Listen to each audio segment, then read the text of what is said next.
السلام عليكم ورحمة الله وبركاته. بسم الله الرحمن الرحيم. الحمد لله الذي هدانا لهذا وما كنا لنهتدي لولا أن هدانا الله، حمدا كثيرا طيبا مباركا فيه. الحمد لله عدد خلقه ورضا نفسه وزنة عرشه ومداد كلماته.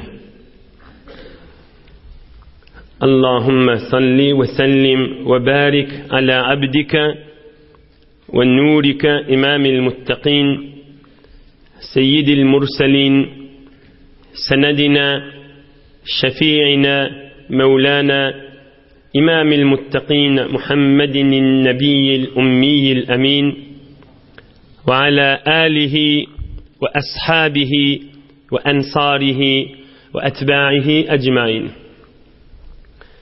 لا أسألكم عليه أجرا، إن أجري إلا على رب العالمين. اللهم وفقني لبيان ما يحتاج الحاضرون إليه وما يصلح أهوالهم. إلهي أنت مقصودنا ورضاك مطلوبنا، فأعطنا كلنا محبتك ومعرفتك. بيك الله تبارك وتعالى هم عندن طاعات وإبادات لنذي salih amallarınızı Huday için taştan yakından avadan mübarek yığınağınızı üşmülüğünüzü öz hakkınızda içeriğinizin hakkında belki Müslüman doğulluğunuzun hakkında ediyen hayır dualarınızı lütfu keremi bile kabul edip de büyük Allah dünyanız ahiretinizi avad etsin inşallah. Vatanımız emniyet bulup, mehabbet yürüyüp, ittihat yürüyüp, ilm, teknoloji, dünyanın ilmi eve süyüştüğüçe, bilkim insanlığın bereketi, mehabbeti, insaniyeti, süyücülüğü, bir hakikat, içtimai yaşamak, Müslümanların arasında yürüyüp dursun inşallah. Dünyanın ilmi eve süyüşünün nem bafidi olmalı. İnsan aya çıkıptır da, amanı ayda yaşaptır da. Ne mühim? Ayda gelip be, yerde dədesi bilin 10 yıl kepleşmeni gelip be. Ne mi peyda? Ayda gelip be, öz doğulun bilin 20 yıl ver kepleşmeni gelip be. Ne mühim şun bafidi? Ne mesi gürlemesi şun? Hiç zat. Medeniyet, temeddün, içtimai yaşamak, mehabbet, süyücülük, insaniyet, geçirim, gözeşli olmak, güler yüzlü olmak şun eteğindedir. Allah Teala yaşayışınızı nur, bereket, süyücülükten dolu etsin inşallah. Bir mukaddemada uzak da olsa erzeşi var. 10 daqiqada şayet vaqt salsın, ama bir din ilminin miri. Bir bahane bilen din ilmi. Çün Peygamberimiz Aleyhissalatu vesselam'ın şiicede bir qovuriyan zat ağzalacak. Peygamberimizin qovuriyan zat ağzalacak. Aham Allah köklediğinden, evinin izinden bir ilmlar, bir hakikat, din manalar, din hemmemiz bilsek bir qovzatlar var. Allah köklediğinden inşallah hizmetine de yetiren. Aham şu 10 daqiqa muqaddemen ilmleri inşallah şu 10 daqiqa muqaddemen aydamızdan sonra aham Peygamberimizin gurrunu giriyasta Medine Münevvere geçen heftename geçti. Medine'ni gördü. Hadihi tabah dedi. Bir akça avadan Medine şehrim de bir dedi. Şun idinlep gurrun aydar. Onunla gaýga mugaddeme şunun düşünmişdik o diýip hemmemde belli bolar. Ey cemaatler, ey mümin, musulman, türkmen oğullar. Beyik Allah Teala Kudret kelamına aydiye A'udhu billahi mineşşeytanirracim ve min kulli şeyin halakna zawjayn ve min kulli şeyin halakna zawjayn Rabbul alemin aydiye tamam zadi men cüft yarattım deyiptir Huday Teala. Tamam zadi cüft yarattım deyiptir. Tek koyan zadım yok deyiptir. Türkmen aytýanlar yekelik Hudaýa ýagşy deyip. Tamam heywanlar, dağ, dereler, yer, göň, qara, ak, derya, çöl, her zatdan cüft yarattım deyipdir. Hatta ilmi cedid bilen näme diýerler? İktişafat-ı ilmi cedidden täze ilm ýokary gidip, okuwlar ýokary gidip insanyň bilen zady näme? Tamam otlar, agaçlar da joft naromadelik ba. Hemmäňiz eşitýänsiňiz, bilýänsiňiz. Muny ilmi cedid bilen täze insanyň şu garnyň içinde bilen zat. Emma 1400 ýyl mundan ozal Allah Taala Kur'an-ı Kerim'de tamam musulmanlar okuyup ba. وَمِنْ كُلِّ شَيْءٍ خَلَقْنَا زَوْجَيْنِ لَعَلَّكُمْ تَذَكَّرُونَ فَفِرُّوا إِلَى اللّٰهِ Allah'ın kelamı. Bunu alem cihan musulmanlar hatımlarda, teravihlarda, meclislerde, öllerinin gecelerine, günlerine Allah'ın kelamını okuyup dururlar. Allah Teala her zadi cüft yarattım diye. İmme Allah tek. Allah tek. Tek ve idiname ve tek. Türkmen tek deyip näme diye? Yani ferd. Cüvd tek. Bir olaqan din almadır. İçerimide de düşündürmene erzişi ba olaqan görürünlerden. Araplar tek näme diye? Witr diye. Witr de diye ve şef'i vel witr.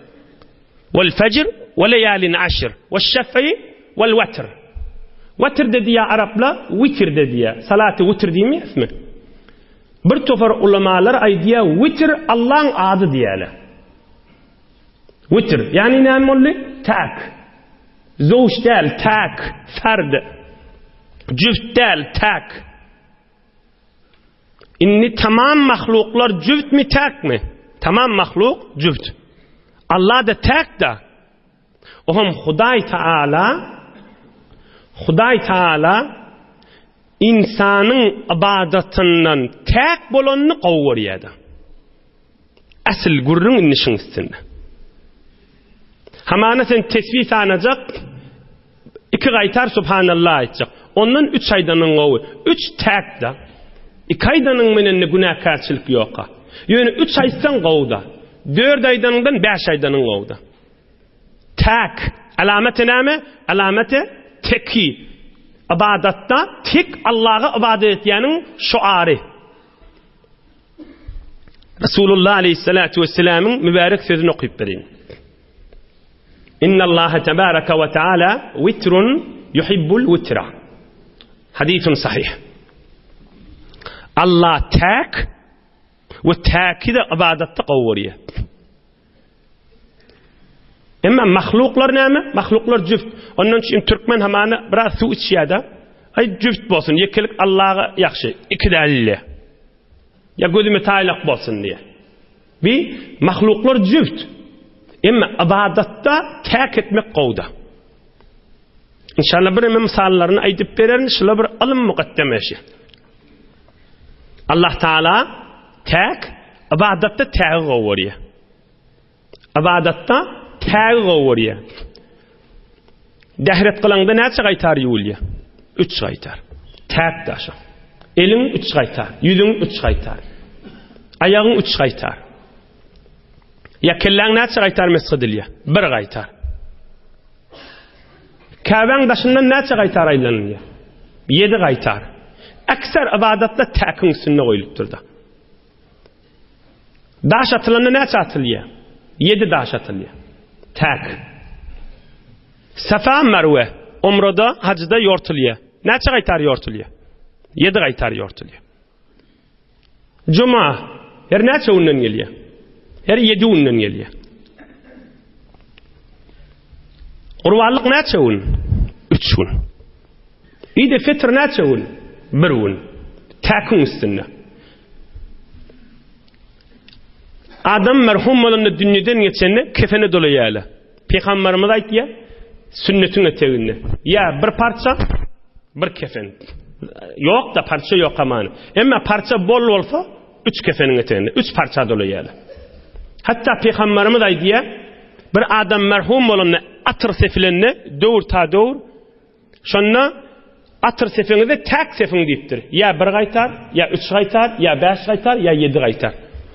Şondan çirim ahunjallardan işdiýäntiňiz hamana qadry giýje bir adam nefil namaz okuýjakda şoňa näme diýäler? Bir alham 3 kul huvallahu okuýar diýenlerler. Ya bir alham 7 kul huvallahu diýenlerler. Bir alham 5 kul huvallahu diýenlerler.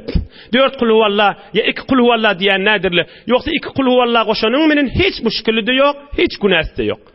Hiç namazyňa zarar da bermeýär. Ýöne şon täk etseň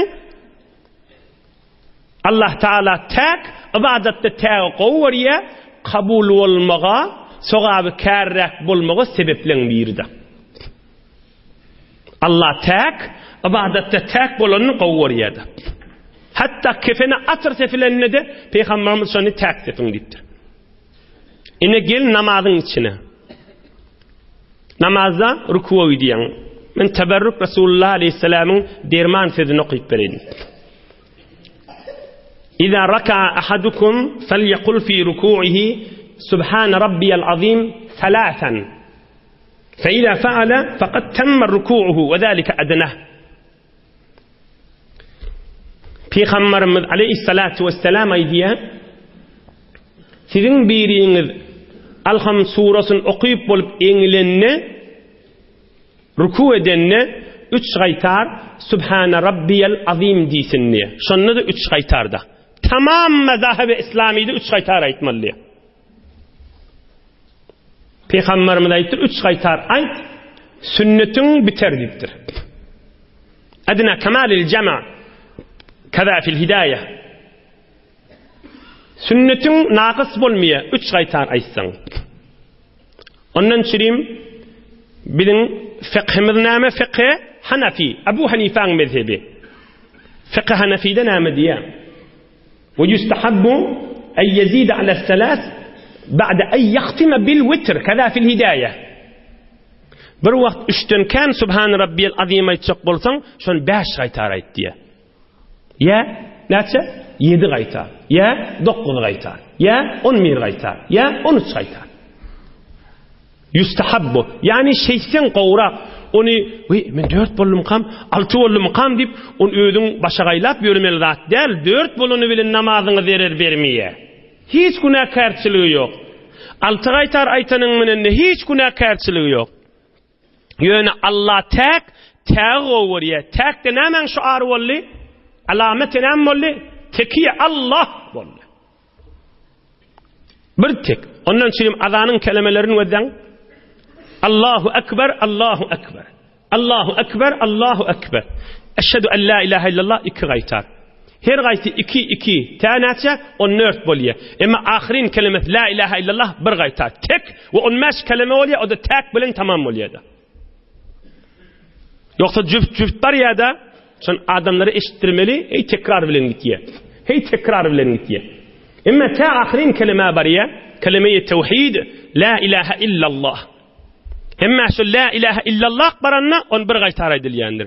Şoň menen azanyň kelimeti näçe kelime bolýar? 15 kelime. O da täk bilen tamam bolýar da. Innallaha taala witrun yuhibbul witra. Din ilminiň miridir ey jemaatlar. Qadryn bilen bu ilmiň. Resulullah aleyhissalatu vesselam ashab-ı kirama ummatyny öwrüden ilminiň berişi. Ine ahirki misalyny aýdaýyn, oham gerek Resulullah aleyhissalam namysynyň gurulmagyny. Inni namazın gurrunun içinde eýtin näme 2 rekat sünnet, 4 rekat farz gurrun bidel ki hemme zat baýa täk bolmaly. Gurrun şi ibadatlarda köpsi tägi Allah gowurýa. Hamany 2 rekat, 4 rekat diýensiň ha. Emma kulli namaz näçe wagt? 5 wagt. O da täkda. Ine muň üstüne de Peygamber sallallahu vesselam näme diýär? Teberrük okuyup berin. Derman Resulullah canın dedi. İnna Allah Teala zadakum salatan. Peygamberimiz sahabalar 5 wagt namaz okulyanmıştık, witr namaz okulmaýanmışdyk. 3 rekat witr okuýmaýasmy? Şonu Peygamberimiz sahabalar okuýmaýanmışlar. Emma birden ýydy wahany. Peygamberimiz aýdypdyr. Ey sahabalarım diýipdir. Ey ummatım diýipdir. Allah size wajib etdi, Allah size arttırdı yeni bir namazı diýipdir. Onun için fiqh Hanefide Abu Hanife hukmetya witr namaz 3 rekat okuýmaýasmy? Şol wajib diye, yani lazim diye. İýdinämi? Ala ve hiyel witr. Ahirki okuyan namazyňyz täk bolsun diýipdir Resulullah can. Yine 3 rekat okulýanlygy da şu ahirki namaz täk bolar ya Allah. Ala ve hiyel witr. Ahirki Hudaýyň arttıran Allah Taala'nın buyrugyny näme boldy? Witr boldy. Fasalluha ma beynal isha ila tulu'il fajr. Kaza fil hidayah. Witr namaz bir täk okuýun diýipdir. 3 rekat yasty namazdan soň täden atýança wagtyňyz bar diýipdir. Ine Allah Taala täk gowurýa we yatmaqan. Ya yatan bolsaň turanda daňatmaqa. Tahajjud okulayan wagtyny, hatta Peygamberimiz aleyhissalatu vesselam gece tahajjud okuýmaýarmy? Ka wagtlarynda witr namazy tahajjud okuýarda 4 rekat, 6 rekat, 8 rekat gece turup namaz okulýar. Şoň ahyryny witr okuýarmyşdy. Ahyrky okulan namaz täk etýärmişdi. Ine täk fard jüvdel ibadatda gowurlyan meselesi boldy. Ine şu gurrunlar näme gerek boldy? Geleyliň Rasulullah'ın gurrunyna belli bolar. Tabukdan öwrli inni Medine Munawwarak yetik gelýär. ولما أشرف صلى الله عليه وسلم على المدينة المنورة قال صلى الله عليه وسلم هذه طابة. دشتن مدينة منورة نورتر هذه طابة arastıcı men şehrim de deyipdir. Geçen hafta geçenler. Medine Munawwara ne adı var? 100 adı var. Kazafi vefail vefa. Am izinler ne deyipdir? Felemma ra'a Uhudan. Am Resulullah canın mübarek yüzü Uhud dağı düşüptür. Resulullah canın mübarek yüzü Uhud dağı düşüptür. Resulullah aleyhissalatu vesselam'ın mübarek yüzü Uhud dağı düşüptür. O ne deyipdir? Hada Uhud. Şu Uhud dağı deyipdir. Hemme kişiye Uhud dağıdığını. İdinämi? Cebelun yuhibbuna ve nuhibbuhu. Şu Uhud dağı meni gowurýa, men şu Uhud dağı gowurýan deyipdir. Hada Uhud. Şu Uhud dağı cebelun şu bir dağı yuhibbuna. Şu Uhud dağı meni gowurýa, musulmanlar gowurýa da şu dağı deyipdir. Ve nuhibbuhu men şu dağı gowurýan, musulmanlar da şu dağı gowurýanlar deyipdir. Uhud dağı Resulullah gowurýa. Uhud dağı Resulullah'ny gowurýa. Resulullah Uhud dağı gowurýa. Göreyli ulamalar näme diýen? Qala Suhayli. Kana an-nabiy sallallahu alayhi ve sellem yuhibbul fa'l al-hasan. Yuhibbu al-ism al-hasan. Peygamberimiz aleyhissalatu vesselam qow ady gowurýarmışdyk. Qow ady gowurýar. Adamlardan soraýarmışdyk. Adyň näme diýenmişdik? Qow at bolany begenýänmişdik. Uhud nämeden gelýär? Uhud'un manasy ahadden gelýär, täklikden gelýär. Şu Uhud'un adynyň özi Allah birlemege dilalet edensiň, Uhud'un özi hem hanawady tawhid bolansaň, Uhud ahadden gelýär. Öz adynyň özi owadan aýşyň, adynyň özi hamany bir adam barmagy bilen tek Allah diýip duran ýanyk şu Uhud dagyň özi diýdik da. Inne şu kadar mukaddemele şundan çürüyüm aydıldı da. Uhud dağı Peygamberimiz saylap men gowurýanşyny, bide meni gowurýa diýdigi, Uhud dağın aslyn adyny gowurýanmışdyk. Uhud ahaddan gediýär. Tek Allah diýip gıýgyryp duran ýanak şo. Ýoksa qadimden ady Uhud şoň. Medine Munawwaraň taryhynda şu dağın ady Uhud. Peygamberimiz aleyhissalatu vesselam näme diýipdir Uhud dağı görenne? Hada Uhud. Jebelun yuhibbuna ve nuhibbuhu. Şu Uhud dağı meni gowurýa, men şu Uhud dağı gowurýandyr. Himmi tamam Resulullah aleyhisselamın bernamasi alıp barýan ýoly Allah'ını birlemek, Allah'ın aşkynda bolmak, Allah'ın ibadetinde bolmak, tek bir Allah'a bende bolmak, himmi bernamasi şoň eteginde bolansaň, alem jahany eşitdiripdir. Uhud'un adyny we özüni men gowurýandyr. Uhud'un adyny we özüni men gowurýandyr. Yine Uhud dağı indi o täklip gurrun garlygyny. Resulullah aleyhissalatu vesselam Uhud dağı gowurýanlygynyň deliliniň ýene bir näme? Uhud dağynyň düýbünde ulkan bir jeň bolýar. Näme jeňi? Ady näme şu jeň? Jenge Uhud, o da Uhud dağı nispet berilýär. Hatta Türkmen aýdanna Uhud urşy diýip aýtýar. Mahtumul İşan näme diýär? Jaýsyz jebri köpdür köne jahanyň. Hak ışkını sarf et bollukça canın. Uhud urşunna ol Mustafa'nın iki dişi şehit düşen güller hey diye. Türkmen aydınlı Uhud urşu diye. Arap aydınlı näme diye. Gazvatut Uhud diye. Uhud urşu diye vay diye. Şol Uhud dağın düýbünni ey cemaatla ulamalyň bir çofary näme diye. Uhud urşunna Uhud dağın ýanyna bolan urşda. Uhud dağın düýbünni bolan urşda. Jenge Uhudda Peygamberimiz arkasyny Uhud dağı beripdir da. Musulmanlar aýtdyr, arkaňy dağı berdiň duruň diýip. Arkaňy dağı bolar diýipdir. Şu jenge Uhudda bir münafyk ýokmuşdykda musulmanlaryň arasynda. Bir halis musulman bilen kafirlaryň arasyndaky bolan jeng. Resulullah näme diýär? Uhud dağı men gowurýan diýipdir. Men Uhud'a gowurýan, Uhud dağı men gowurýar diýipdir. Yine bir ulkan delilinin biri Uhud dağı gowurýanlygynyň näme? Yine iki delili galdy Uhud dağı gowurýanlygynyň. Uhud dağynyň düýbünde näme ýaty? Seyyidüş şuhada Hazreti Hamza radıyallahu anh. Kefenlenenne, kefeni diýdine ýetip aýagynyň üstüne ot oklanan sahaba. Resulullah aleyhissalatu vesselam'ın amusi mübarek cesediniň üstüne barıp görenni ses edip ağlan sahaba Resulullah aleyhissalatu vesselam'ın. Bu Uhud dağın düýbünde başa kim ýaty?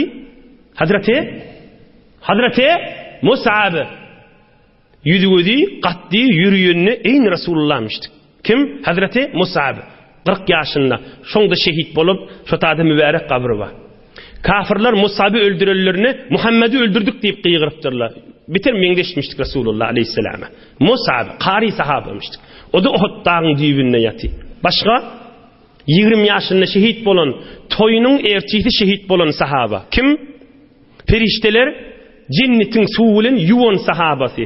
Iňi näpek bolup jeňe gidenseň, gusul wajib bolup jeňe gidenseň, ohum şonu da şehit bolansaň, şu Uhud dağın düýbünde perişteler cennetin suwu bilen yuwup goýansaň, Hazreti Hamza radıyallahu anh 20 ýaşyndaky sahaba. O da Uhud dağın düýbünde ahim.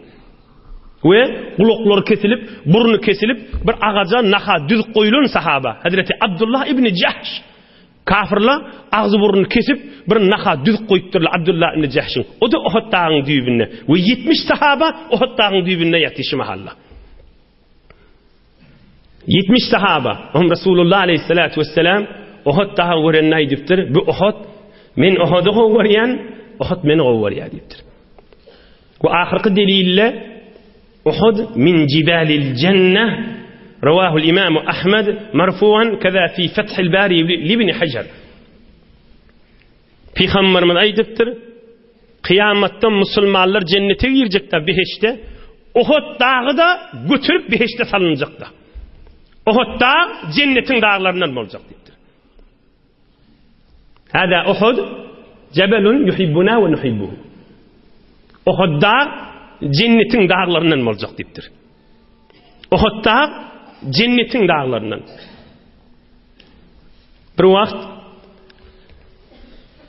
Sa'iden Nebi sallallahu aleyhi ve sellem Uhud'dan ve ma'ahu Ebu Bekir ve Ömer ve Osman radıyallahu anhum. Bir vakt Peygamberimiz aleyhissalatu vesselam Ebu Bekir Siddiq, Ömer el-Faruk, Osman el-Zunnureyn dördüsü Uhud dağı çıkıptırlar. Uhud dağı beginip titreptir. Titreptir şicrak. Uhud dağı titreptir. Hazreti Resul-i Ekrem aleyhissalatu vesselam ayağı bilen uskun Uhud deyiptir. Uhud bollu durun deyiptir. فَلَيْسَ عَلَيْكَ إِلَّا النَّبِيٌّ وَصِدِّيقٌ وَشَهِيدًا كَذَا فِي صَحِيحِ الْبُخَارِ. Uskun Uhud, ey Uhud dur bollu deyiptir. Sen üstündeki bir peygamberdu, bir siddiqdu, iki şehiddu deyiptir. Şu vakt Resulullah aleyhissalatu vesselam haber berip koyupturda. Hazreti Ömer'in şehit bolacağını, Hazreti Osman'ın şehit bolacağını. Sen üstünde bir peygamberdu, sen üstünde bir siddiqdu, o da Ebu Bekir Siddiq, ve sen üstünde iki şehitdu. Biri Hazreti Ömer, biri de Hazreti Osman.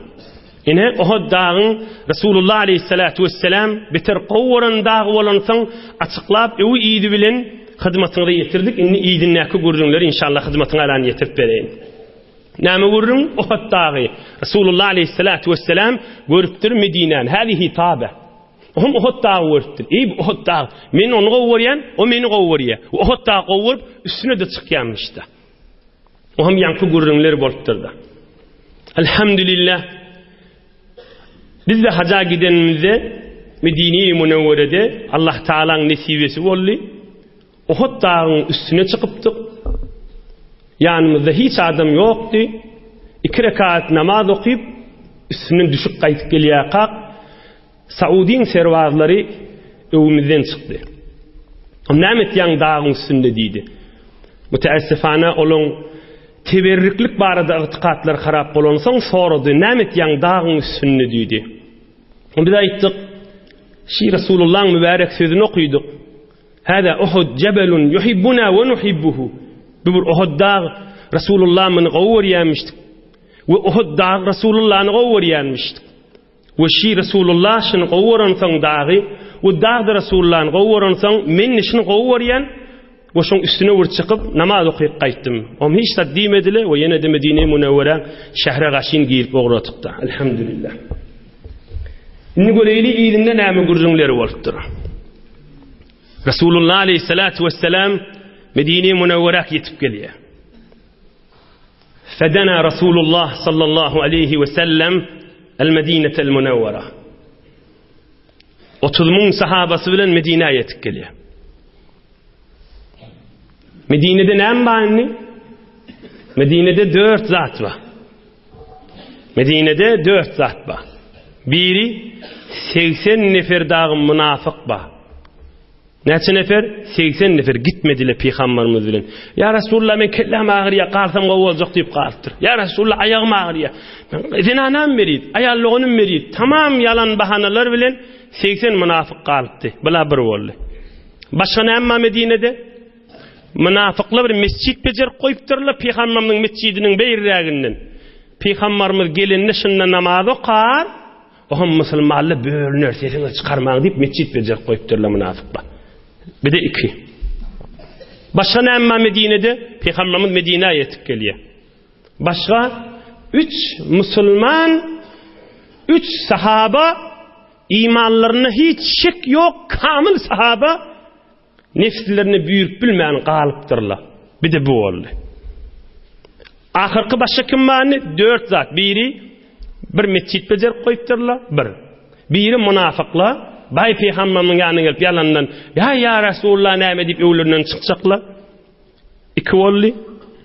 Üçüncüsü kim? 3 sahaba nefsini büyüp bilmeýän gitmeýän qaldylar. Bular da hey pikirde.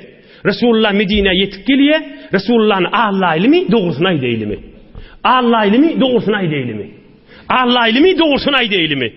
uzurlardan saylaylı mı ya doğrusun ay deyli. Öňünden çykyp elinden tutup ağlayly. Ya Rasulullah biz gitmelikdik gallyk diýeli. Bula da şu pikirde. Dördüncü galallar kim? Hazreti Şir Ali Murtada radıyallahu anh. Resulullah'ın özü sen gallypdy. Ve başka kim?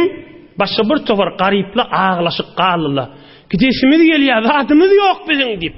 Aham Resulullah aleyhisselam olara galaňsyz işgali ýok diýdi. Ak yürekden Peygamberimiz ejade berdi. Ya merizmişlikle süýlenip galypdyrlar, ağlap galypdyrlar. Ine bulada dördüncü boldy. Ine bulan dördüsünün de gurrüňine evvel şolara residigi edilmeli, Medineye yetilse. Zihninizde bolsun, evvel şolara dört zat uzurly galan Peygamberimiň öz gallygyny Hazret Ali münafıklar ol becerin mescitleri näme bolarkan? Becerin mescitleri we birde 3 sahaba. Olar keyfine galypdylar. Ine bir gecede uzurly galallan gurrüňini hyzmatyňyza ýetireyli, galallar inni ketdilerdi. Göreli näme gurrüň bolýar? Medineye yetip gelýär Peygamberimiz uzurlyň gurrüňini bir ýaňa geçirtdir. Uzurly yani näme? Garip bolup gidip bilmändir, ya mirid bolup gidip bilmändir, yaramandyr. Olaň gurrüňlerine bir ýüzle tutupdyr. Näme diýipdir göreyli? Lemma insarafa an-nabi sallallahu alayhi ve sellem min gazwati Tabuk ve dana min al-Madinati al-Munawwara. Medine Munawwara yaqillap süýüş gelýänmiş. Qala sallallahu alayhi ve sellem Peygamberimiz aýdypdyr. Inne bil Medine la aqwaman ma sirtum min masirin ve la qata'tum wadiyan illa kanu ma'akum. Qalu ya Rasulullah ya Rasulallah ve humul yawm bil Medine. Qala sallallahu alayhi ve sellem na'am hum bil Medine habisahumul uzr. Hadisun sahih muttafaqun alayh. Medine'ye yetkil yaka Peygamberimiz aýtdyr. Ey sahabalarım diýipdir. Medine'de bir adamlar var şu mahal diýipdir. Indi öz Medine'ye yetkil ýerde. Hazret Ali ýaly we beýliki uzurly galallar. Medine'de bir sahabalanma diýipdir. Ey sahabalarım diýipdir. Bir Tabuk'a gidip geldik. 50 gün wagt çykdy. 50 gün, 20 gün beýle galla. 15 gün gitşin gelşin, ya bu zahap. 50 gün molly. Bir oýlara girdik, dağlara çykdyk, açlyk gördük, susuzlyk gördük, horluk gördük. Diýeliň damagyny salyp suwuny içdik. Gün muradyny gördük da, şim Medine'de uzurly galan sahabalar da eýni bir ýaly gidip geleniň sogabyny aldylar diýipdir. Yani bir şeyle atlı diyeli dereden düşüp gelýärdik diýipdir. Şola da biz bilen düşüp gelýär hesapda diýipdir. Biz bir dağlara çıkıp barýardyk da diýipdir. Şola Medine'de de onu da şola dağa çykdyk hesapda diýipdir. Bir ýolla suw sodyk ha, horluk çekdik ha, şola da Medine'de suw içip yatan ýerlerine horluk çekdik hesapda diýipdir. Oham sahabalar diýipdir, ya Rasulullah ola Medine'de bolupdy sogap alýarlarmy diýipdir. Hawa diýipdir.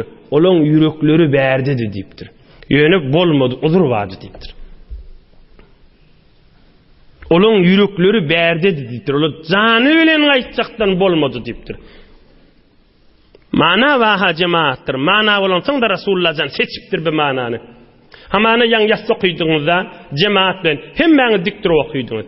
Bir adam ya ýaşuly, ya ele ýaga ağrygly, jany bilen galyp okuýjak, emma oturup namaz okuýar. Sen sogabyň az dip bolarmy şoňa? Hiç dip bolmar. O kaljak bolanakda. Kalıp okuyacak bolanak. Ya bir adam qiyşarıp namaz okuyya. Qiyşarıp okuyya.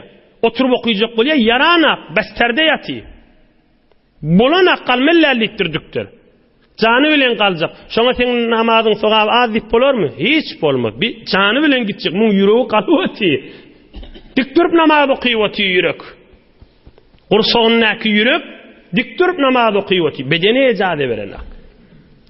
Peygamberimiz aýdypdyr, şol adamlar eýni gidip gelin, ey cemaatlar, tamam ulamalar, tamam pirler, tamam teberrükler, tamam wagz berýärler, tamam şägirtli adamlar, tamam dinin içinde gediyen ulamalar var. Peygamber zamanından, şu zamanı çeli.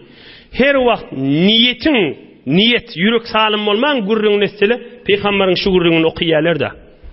Yan gurrun näme gurrun? Näme urun?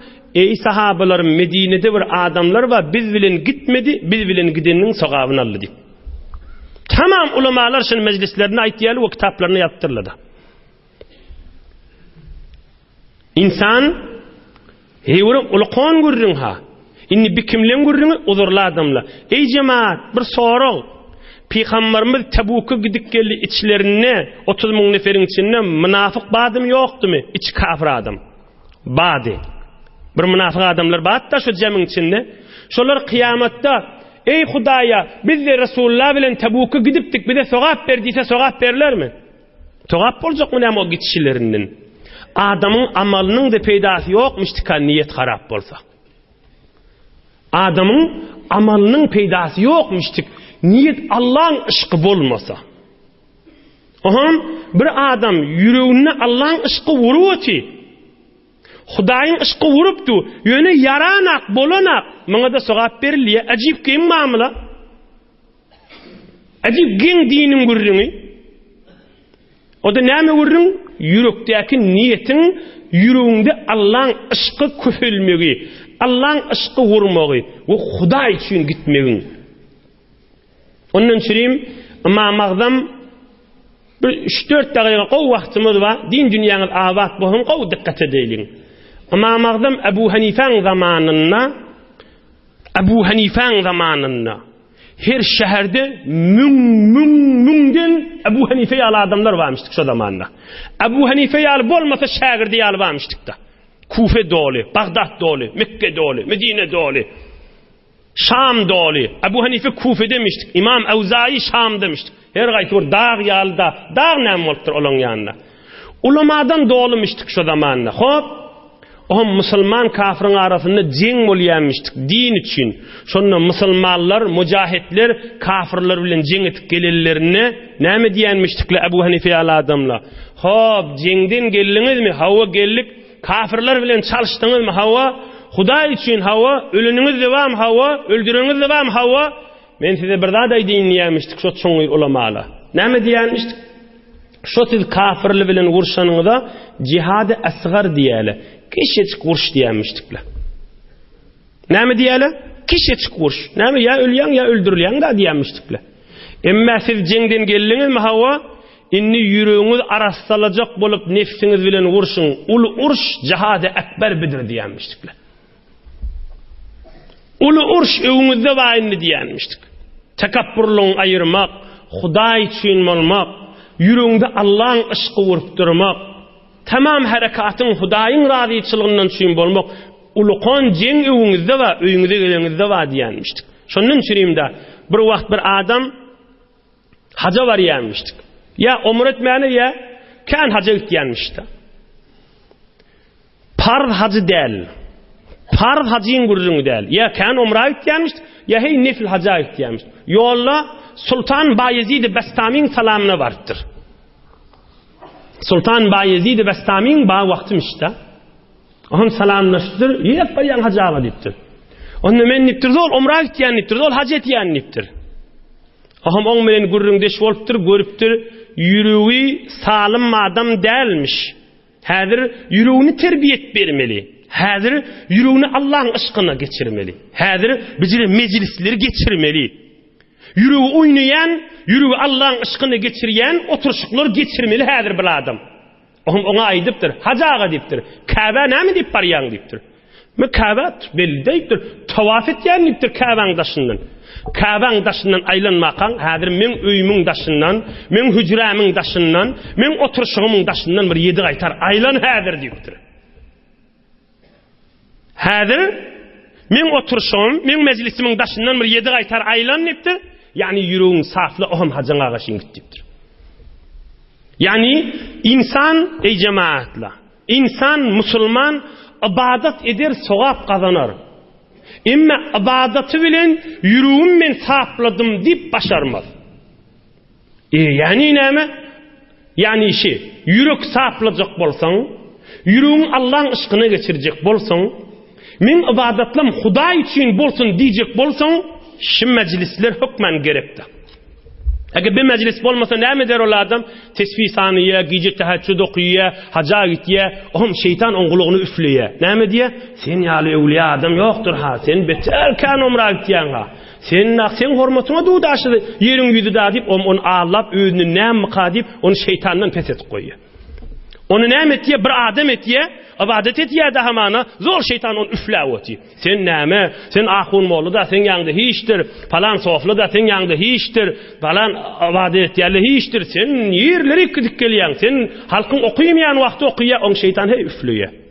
Ama bir meclis, oturan meclisiniz, nur meclis, din neme diyen düşündürülen meclis, dinin manza aydılayan görürün. İnsan minin Allah'ın arası ne form bolmalığı düşündürülüp açıklanan meclis insanı gerektir. Eğer o gurrun bolmasa yankı Bayezid-i Bestami'nin gurrunu orta gelir. Eğer bir meclisler şuna mengeş nur, iman, din meclisi yürüğünü girmese yankı Resulullah Aleyhisselam'ın gurrunu üstüne giramazsın. Medine'de kalıp duran sahabalara ne mi deyiptir Peygamberimiz? Siz sevap Allah'ınız deyiptir. O münafık Peygamberimiz bilen gidip geliyorti riyal sevabı yok. Ne mi deyip? Yüreğin terbiyet vermeyenler, yürek terbiyet verilen yerlerde. Yürek terbiyet verilen yerlerde, hamanı bir tovar adam şahit aysın, baydilyan zattır men bilyen neysin? Bilmek şert değil. Terbiyetin eteğine girip, yüreği saflamak şert. Bir yüreği saflamak diyenin mutalaa bilen bolmuyor. Allamaya deher olsun, hiç bolmuyor. Yüreği saflamak öz başına bir terbiyet kurdunu. Yüreği hey sonbade çekmeli. Ne menen? Mübarek celesi ki otuyun şunun menen. Bir yerlerde ki sen yüreğini zor zerbe vurtursun. Yüreğini sonbade çekip dursun.